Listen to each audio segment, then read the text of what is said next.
Hey guys, so welcome back to our channel. ഞാൻ doctor Aparna Anand. So ഈ ഒരു video MBBS related video ആണ്. എല്ലാവർക്കും ഇൻട്രസ്റ്റിംഗ് ആവണമെന്നില്ല. സോ അങ്ങനെയുള്ളവർക്ക് ഇത് സ്കിപ്പ് ചെയ്ത് പോകാം. റഷ്യയിലേക്ക് അല്ലെങ്കിൽ അബ്രോഡിലേക്ക് MBBS നോക്കുന്നവർക്ക് ഇത് യൂസ്ഫുൾ വീഡിയോ ആയിരിക്കും. അപ്പം എന്നെ ഇപ്പം ഫോളോ അപ്പ് ചെയ്യുന്ന ആൾക്കാർക്ക് അറിയാം, ഞാൻ എന്റെ കോൺടാക്ട് നമ്പറും കാര്യങ്ങളും ഇവിടെ കൊടുത്തേക്കാം. ഇതെന്റെ ആക്ച്വലി ഇത് ഈ MBBS നോക്കുന്ന കുട്ടികൾക്ക് ഹെൽപ്ഫുൾ ആയിക്കോട്ടെ എന്ന് ഓർത്തിട്ടാണ് ഞാൻ ഈ നമ്പർ കൊടുത്തേക്കുന്നത്. സോ മിസ്യൂസ് ചെയ്യാതിരിക്കുക.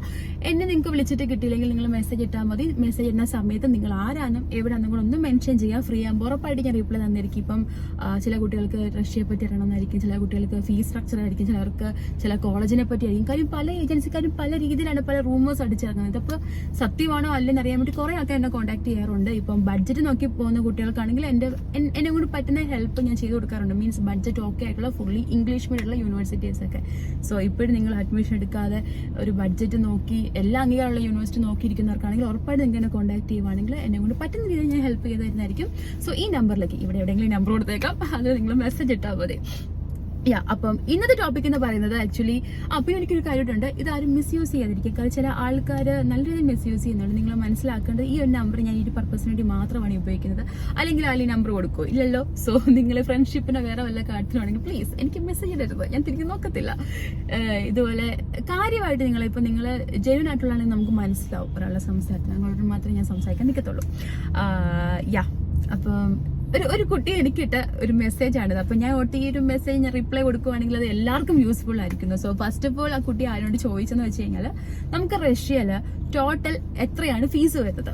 നിലവിലെ 2024 ഇംഗ്ലീഷ് മീഡിയം WHO NMC എല്ലാം അപ്രൂവ്ഡ് ആയിട്ടുള്ള യൂണിവേഴ്സിറ്റിക്ക് നമുക്ക് ഫീസ് വരുന്നത് അറൌണ്ട് ഒരു 20 lakhന് ഉള്ളിലായിരിക്കും.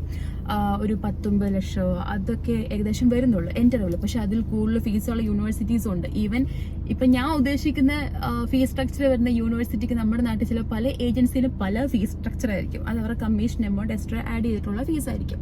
നിലവിലെ tuition fees, hostel fees, medical insurance, ഈ 3 ഫീസാണ് നമുക്ക് മെയിൻ ആയിട്ട് വരുന്നത്.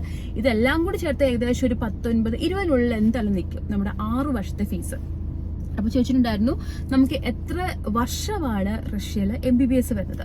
റഷ്യയിൽ നമുക്ക് നേരത്തെ ആയാലും ഇപ്പോഴായാലും 6 years കോഴ്സാണ് വരുന്നത്. 3 years theoretical based, 4th 6th നമുക്ക് ക്ലിനിക്കൽ ബേസ്ഡ് ആണ്.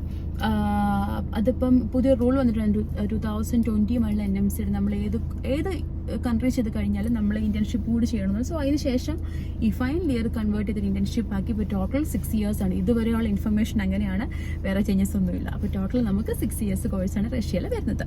അടുത്തത് നീറ്റ് ക്വാളിഫിക്കേഷൻ മാർക്ക്. അതിപ്പം നിങ്ങൾ നീറ്റ് അപ്പിയർ ചെയ്തിട്ടുള്ള ആൾക്കാരാണെങ്കിൽ നിങ്ങൾക്ക് തന്നെ അറിയാവുന്നതുള്ളൂ. എനിക്ക് തോന്നുന്നു ST SC OBC ആണെങ്കിൽ 130 or 120 സംതിങ്ങും. അതെനിക്ക് എക്സാക്റ്റ് അറിയത്തില്ല. അതിപ്പം ഞാൻ നോക്കിയിട്ട് എന്തായാലും ഈ സൈഡിൽ കൊടുത്തേക്കാം ജനറൽ കാറ്റഗറിക്കും എത്രയാണെന്നുള്ളത്. ഇപ്പം നീറ്റ് ക്വാളിഫൈഡ് അല്ലാതെ നമുക്ക് അഡ്മിഷൻസ് പോസിബിൾ ആണെന്ന് ചോദിച്ചിട്ടുണ്ടെങ്കിൽ ഓഫ് കോഴ്സ് നീറ്റ് ഇല്ലാതെ നമുക്ക് അഡ്മിഷൻ എടുത്ത് പോകാനൊരു കുഴപ്പമില്ല. പക്ഷെ അങ്ങനെ പോയി കഴിഞ്ഞാൽ തിരിച്ച് നിങ്ങൾക്ക് സ്ട്രേറ്റ് വന്ന് നാട്ടിൽ നെക്സ്റ്റ് എക്സാം അപ്പിയർ ചെയ്യാൻ പറ്റത്തില്ല. നെക്സ്റ്റ് എക്സാം ഒരു FMG എക്സാം നമ്മൾ എലിജിബിൾ ആവണമെങ്കിൽ നീറ്റ് ക്വാളിഫൈഡ് ആയിട്ടേ കാര്യമുള്ളൂ. ഇല്ലെങ്കിൽ നിങ്ങളുടെ മുമ്പുള്ളൊരു സ്റ്റെപ്പ് എന്ന് പറഞ്ഞാൽ ഏതെങ്കിലും ഇംഗ്ലീഷ് സ്പീക്കിംഗ് കൺട്രീസിൽ പോയി PG എടുക്കുകയാണെങ്കിൽ നമ്മുടെ നാട്ടിൽ വന്ന് വർക്ക് ചെയ്യാൻ പറ്റും. ഇതുവരെ റൂള് അങ്ങനെയാണ്. അതിപ്പോൾ നാട്ടിൽ വന്ന് MCA ക്ലിയർ ആയി കഴിഞ്ഞാൽ നമുക്ക് ഫ്ലാഗ് 1 കൊടുക്കേണ്ട കാര്യമില്ല. UK പോകാൻ ഫ്ലാഗ് 2 മാത്രം ചെന്നിട്ട് കൊടുത്താൽ മതി. പിന്നെ ഉള്ളത് മന്ത്ലി ഓർ ഇയർലി നമുക്ക് എത്രയായിരിക്കും ഫീസ് വരുന്നത്. എന്തായാലും ഫസ്റ്റ് ഇയർ കുറച്ച് കൂടുതലായിരിക്കും. കാര്യം അവിടെ ചെന്നിട്ട് നമുക്ക് കുറേ പേപ്പർ വർക്ക്സും കാര്യങ്ങളുണ്ട്. നിങ്ങൾക്ക് മെഡിക്കൽ എടുക്കണം, ഡോക്യുമെന്റേഷൻ ഉണ്ട്, ട്രാൻസ്ലേഷൻ ഉണ്ട്, സ്റ്റുഡന്റ് വിസ എടുക്കണം, പിന്നെ അങ്ങനെ കുറേ ചിലവ് വരും. അതിൻ്റെ കൂടെ ഫീസും കൂടി കാണും. അതിപ്പോൾ അറൗണ്ട് ഒരു 4 lakh അത് ഏകദേശം വരത്തോളം വരും. Second year onwards 3 lakh something ആയിരിക്കും. ഒരു 3,15,000 30,000 ഒക്കെ ആയിരിക്കും നമുക്ക് ഫീസ് വരിക. അത് എങ്ങനെ പേയ്മെന്റ് എന്ന് വെച്ച് കഴിഞ്ഞാൽ മേ ബി നമുക്ക് 1 year പേയ്മെന്റ് ആയിരിക്കും യൂഷ്വലി ആയിരിക്കുന്ന എല്ലാ ഫസ്റ്റ് ഇയേഴ്സിനും വരുന്നത്. സെക്കൻഡ് ഇയർ ഓൺവേഴ്സ് നമുക്ക് സെമിസ്റ്റർ വൈസ് ക്ലാസ് സ്റ്റാർട്ട് ചെയ്യുന്ന മുമ്പ് അടച്ചാൽ മതി. ഓരോ സെമിസ്റ്ററും പാതി വെച്ചങ്ങ് അടച്ചു പോയാൽ മതി. പിന്നെ വരുന്നത് ഗവൺമെന്റ് സീറ്റ് ആണോ പ്രൈവറ്റ് കോളേജസ് ആണോ ഉള്ളത്. അതെനിക്ക് തോന്നുന്നു ഏറ്റവും കൂടുതൽ ക്വസ്റ്റ്യൻസ് എന്താ, ഫെഡറൽ യൂണിവേഴ്സിറ്റി ആണോ ഗവൺമെന്റ് ഇതാണോ എന്നുള്ളത്. എവിടെ പഠിച്ചിറങ്ങിയാൽ അറ്റ് ദി എൻഡ് നിങ്ങൾക്ക് ഒന്നെങ്കിൽ റെഡ് ഡിപ്ലോമ അല്ലെങ്കിൽ ബ്ലൂ ഡിപ്ലോമയാണ് കിട്ടാൻ പോകുന്നത്.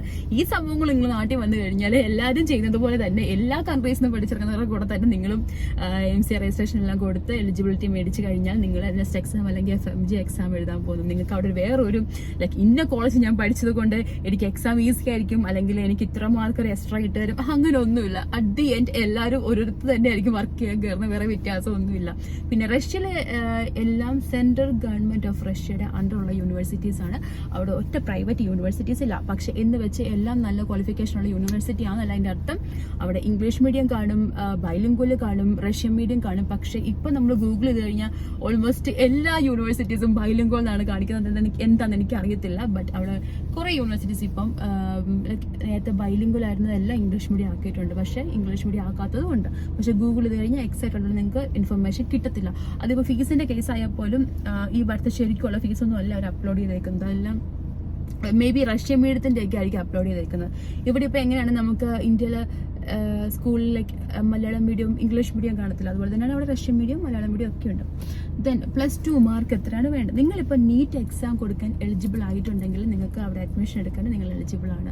നമുക്ക് normally PCB physics chemistry biology 50% total നോക്കുന്നു. എന്തായാലും അതില്ലാതെ നിങ്ങൾക്ക് നീറ്റ് എക്സാം അപ്പിയർ ചെയ്യാൻ പറ്റത്തില്ലല്ലോ. സോ നിങ്ങൾ എലിജിബിൾ ആയിട്ടുണ്ടെങ്കിൽ നിങ്ങൾ അഡ്മിഷനും എലിജിബിൾ ആണ്. പിന്നെ മന്ത്ലി എക്സ്പെൻസസ് എത്രയാവും എന്നുള്ളത്. മന്ത്ലി എക്സ്പെൻസസ് ഒരിക്കലും നമുക്ക് കാൽക്കുലേറ്റ് ചെയ്ത് പറയാൻ പറ്റത്തില്ല. കാര്യം ഈ അപ് ടു ദം കംപ്ലീറ്റ്ലി എത്ര വേണം ചിലവാക്കാനും എത്ര വേണം നമുക്ക് കൺട്രോൾ ചെയ്യാനും പറ്റും. പേരൻസ് കൂടെ ഇല്ല. എന്നാൽ പോലും ഒരു 8,000 10,000 ഒക്കെ ഉണ്ടെങ്കിൽ ഇനഫ് ടു സർവൈവ് ആണ്, ഇൻക്ലൂഡിങ് ഷോപ്പിംഗ് എല്ലാം. ലൈക്ക് എൻ്റെ ഒരു ചിലവാണ് ഞാൻ പറഞ്ഞത്. നമ്മളിപ്പോഴും ട്രാവൽ ചെയ്യാറുണ്ട്. ആ സമയത്ത് എനിക്ക് ഈ ഒരു എമൗണ്ട് ആവത്തുള്ളൂ. ഇപ്പം എൻ്റെ ജൂനിയേഴ്സ് ആയാൽ പോലും ഇത്രയൊക്കെ സ്പെൻഡ് ചെയ്യുന്നുള്ളൂ. പിന്നെ പാർട്ട് ടൈം ഓപ്പർച്യൂണിറ്റീസ് ഒക്കെ ഉണ്ട്, എല്ലാ കോളേജും അല്ല, ചില കോളേജുകളൊക്കെ. സോ ഇതൊക്കെയാണ് എന്നോട് കുട്ടി ചോദിച്ച കാര്യങ്ങൾ. ഇതെല്ലാം ഞാൻ എക്സ്പ്ലെയിൻ ചെയ്തിട്ടുണ്ട്. പെട്ടെന്ന് പറയാൻ കാര്യം കുറച്ച് ബിസി ആയതുകൊണ്ടാണ്. സോ എനിക്ക് തോന്നുന്നു ഓൾമോസ്റ്റ് എല്ലാ കാര്യം കവറപ്പ് ചെയ്തിട്ടുണ്ട്. ഇനി എന്തെങ്കിലും ഡൗട്ട് നിങ്ങൾക്ക് എന്നെ കോൺടാക്ട് ചെയ്യാം. പിന്നെ ഞാൻ പറയുന്നു, ഈ ഒരു ബഡ്ജറ്റ് ഇപ്പോൾ ഒരു 20 lakhന് ഉള്ളിൽ നിൽക്കുന്ന fully English medium WHO NMC approved ആയിട്ടുള്ള യൂണിവേഴ്സിറ്റിയിലേക്ക് നിങ്ങൾക്ക് പോകണമെങ്കിൽ എന്നെ കോൺടാക്ട് ചെയ്താൽ മതി, ഞാൻ പറഞ്ഞു തരാം.